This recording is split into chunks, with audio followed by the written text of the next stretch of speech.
Hi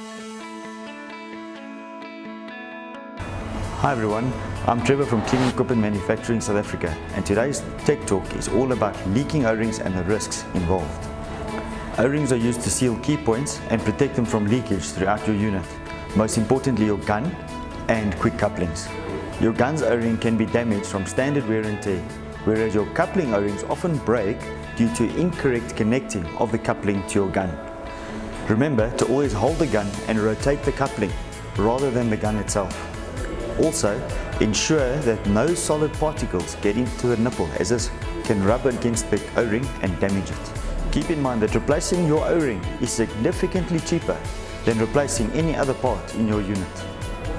If your unit is leaking and you believe your O-rings to be damaged, take it to your nearest distributor to be serviced and replaced. Failing to repair the leak could cause the unloader to seize, which in turn can cause irreparable damage to your pump. For more information, contact the nearest distributor in your area. Thank you.